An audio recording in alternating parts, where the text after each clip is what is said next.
I'm not trying to be mean. I just want everyone to be friends.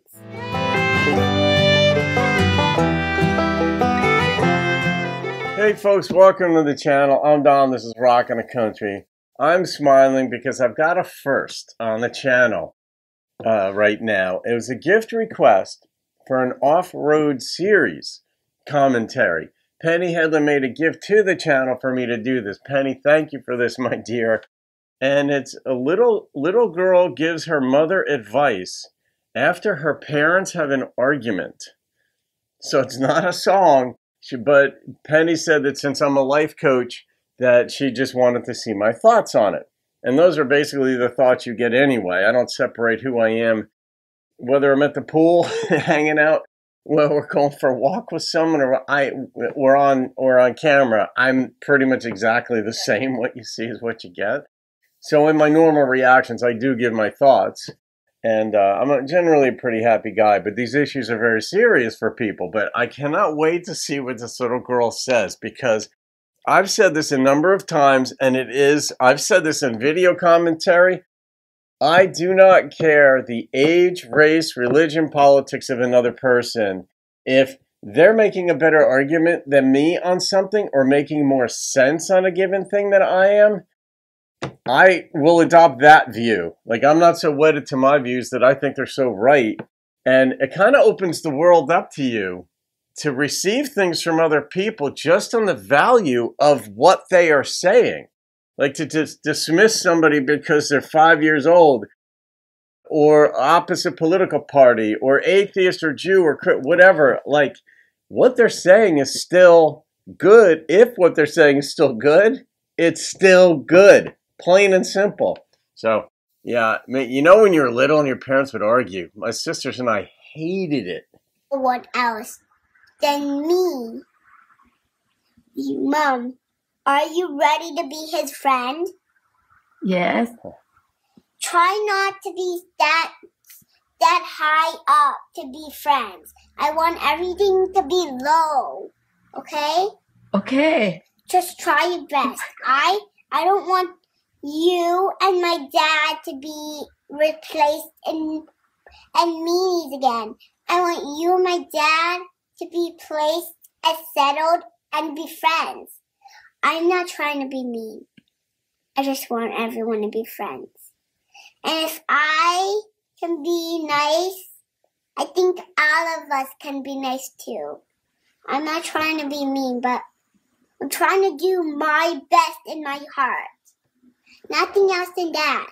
I want you, Mom, my dad, everyone to be friends. How does she have this kind of awareness at that age? How does she have this kind of composure? I'm so curious. When was this shot, Penny? Do you know this? Like, if this was 10 years ago, I want to know where this kid's at now, because she's probably got her doctorate in something and is going to fix a lot of problems. I don't know. Everyone to be smiling. Not like being mad. I want everything to smile. Especially when I see someone, I want them to smile. Especially Nana, everyone. I want everyone to smile. And if that's for my dad and you, Mom, I think you can do it. I think you can settle your mean heights down a little to short heights. Then it's both, okay? I'm not trying to be mean. I'm not trying to be a bully. I'm trying to be steady on the floor, not way down, on straight, on the middle where my heart is. My heart is something. Everyone else's heart is something too. And if we live in a world where everyone's being mean, everyone's going to be a monster in their future. What if there's just a little bit of persons and we will eat them, then no one will ever be here. Only the monsters in our place. We need everyone to be a person. Everyone, including me and my mom, everyone. I just want everything to be settled down. Nothing else. I just want everything to be good as possible. Nothing else.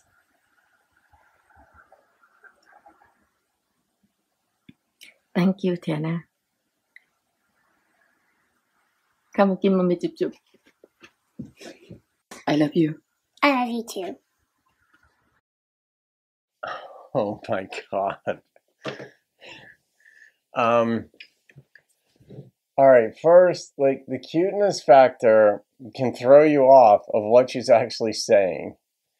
And if you're the parent, I'm sure, I mean, at first, it's really cute to hear in the voice, and I think she's in diapers even or something. I don't know how a kid has this kind of circumspection at this age in life, like that degree of awareness of others. And in fact, the book that I wrote, it's manuscript now, but the fourth draft is complete on personality types. That I say that there are 9 personality types comprising the human race, and I go into detail on a lot of different ways in which those personalities manifest. And some people are more interested in the well-being of others. Some people are more aware of the well-being of others, and some people are more aware of their place in that quote-unquote economy, like within the social context, within the social structure, whether it's a family, whether it's their friends, just broader society. And ordinarily, that takes quite a while to articulate to yourself that that's what's going on. You tend, as a kid, you tend to be very focused on yourself. You like certain things, you don't like other things, but it tends to be momentary. Like your parents are fighting. You don't like that. Then they stop fighting, and then you're sort of happy again. But you don't necessarily continue contemplating it because you really are, you're so focused on yourself as a kid. Getting together to play with your friends or going to McDonald's was a big deal. Whatever you're thinking, like you don't really have that savoir-faire, that awareness. And I don't know how somebody at this age has it. My thought was that like her parents must spend a lot of time with her, teaching her, taking her places, not shielding her from things. But the notion of friendship is absolutely spot on. Like I've said this, and I say this to whether they're my clients or just anybody, that marriages don't usually break up for lack of love. They break up for lack of liking the other person. I mean, sometimes somebody gets caught cheating or whatever, and then it's over. Okay, fair enough. That's a seminal moment. But other times, you stop liking the other person. Maybe you would set expectations for them, or what the relationship would provide you with, and that's the direction coming in. It's like, what am I going to get out of this relationship? And you may expect your husband or your wife to be a certain way for the duration of the relationship, that they're not going to change. But those expectations you set may have set them up for failure. Because in the beginning of a relationship, it's just the two of you. But then you get married, and now you've got in-laws, and then you have children, and then careers and pressures, and then you're growing older, and then you're contemplating mortality more often. There are a lot of things that cause you to change. So the expectations you set going into the relationship, in one sense, sometimes we think the other person is supposed to be our happiness generator. But we may be the problem, and at times we are. And it gets easier, generally speaking, if you have any kind of compassion for others, it gets easier to see your role in things breaking down. Because if you do care about others genuinely, you could see, all right, I just said this, I did this, or I've been doing this, and it doesn't work for them, but they've been tolerating me, or they even still love me in spite of me being this particular way. Some people get grumpy. They lose, their body image changes, for example. Just to pick a random one, but that is a legitimate one generally for women, but sometimes for guys too. They get that belly or they get out of shape and whatever. And we can have issues with so many different things in life. We can kind of become grumpy and take that out on the person that we're with gradually and slowly, but not realizing we're doing it. The notion of liking the other person is really what friendship is. It doesn't mean you like everything about them. I'm still friends with some people that I went to kindergarten with. And I'm very good. I mean, like Kathleen, we're like brother, sister. And Heather and I, it's a little bit different relationship, but we're still very close. And from high school, my buddy Craig, Tosh, Jim, all that, it's, I drive them nuts on occasion, and have in the past when we were in our 20s. They did the same with me. There were moments that they had, but we love each other no matter. And you learn to appreciate the humanity in another person. And in fact, some of the things that maybe used to bother you about them, you can actually look at and just start to embrace. My buddy Craig and I, we're polar opposites in ways. Like, I'm extraordinarily creative and he is extremely linear and disciplined. I am disciplined in things that I like to do, like extraordinarily so. I can work 100 hours a week. That is not a problem for me if I like what I'm doing. Craig is disciplined where he can work at things for other people, even if he doesn't like it. And I don't. And I admire that. I'm like, wow, I channel my inner Craig when I need to be a little bit more disciplined or to get over myself. Like, there are certain things I might need to get done, but I don't want to do them. I know they're necessary. And I'm like, all right, what would Craig do? And be like, well, Craig would just sit down and it wouldn't matter what he was feeling. He would just do it. And so we can learn from others that we might not have originally liked that part of them or understood it. And in a marriage, we can really benefit from someone else. Instead of fighting over stuff, it's like, all right, try to validate where they're coming from. And the kid was really speaking to that. And the idea of like, this was mean to her. And this was right here. This was liking each other. And she even used the word bullying in there, like, not to bully. And I'm not trying to bully you or be mean. Like, she's trying to set the stage. Like, I'm just speaking because I care. But it was, if your therapist had said that, you'd be like, this is the product of decades of research and experience. And it's like, well, when it comes from a child, it really can penetrate your soul. And if you're the parent, you don't want to let that child down because you realize, wow, this child is really aware of what's going on. And we do not want to let her down. We don't want to let ourselves down.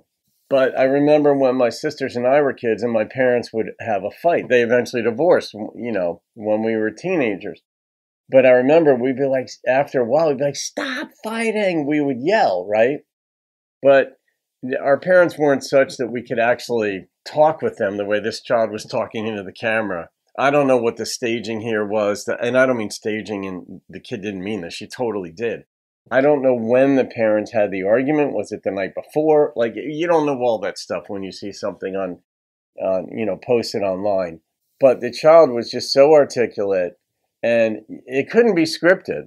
That couldn't be scripted because I'm on camera a lot. I know what can be scripted and what can't be. And that was stream of consciousness coming from her. Just like I'm talking to you now. Those were her thoughts based on that. So in addition to being uber impressed by what appeared to be maybe a 4-year-old, I don't even think she was 5. I don't know how old, but wanting her parents to get along, not for her, but you notice it wasn't just for her sake.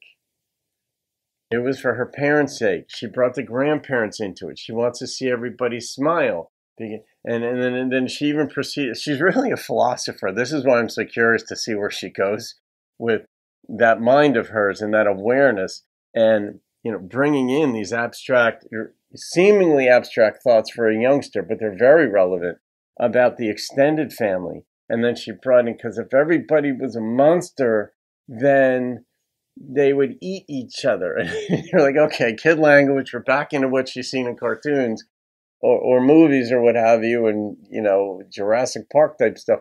And then there would be nobody, but she just wants people to be nice. And that is, in a sense, kindergarten logic. I brought it up a lot on the channel. I don't think, all right, later in life, I think we still have that kindergarten logic, the way we process others. They're either mean or nice. We have different words for them, right? So the mean people, they're assholes, they're this. We have words for that, right? Colorful, typically somewhat related to unpleasant body parts or something like that. Or nice. They're kind, they're sweet, compassionate, these kinds of words. Where our vocabulary grows, our sense of where people fit in social context and such. But this kid, it still is an outflow of the idea, is somebody in social contexts nice, or are they abrasive and mean? Do they care about other people? Do they not? And the child was speaking to friendship with her parents. And I don't know if they got the message. I'm hoping they did. But Penny, that was good stuff. I love this stuff. That's adorable. I may actually use this and recommend this to people in the future. I'm sure I will. So, all right, guys, you can thank Penny Hedlund for that one. Thanks for playing along, and we'll go from there. Have a great day. I'll see you on another video. Keep making friends. Keep being a friend, and keep rocking the country.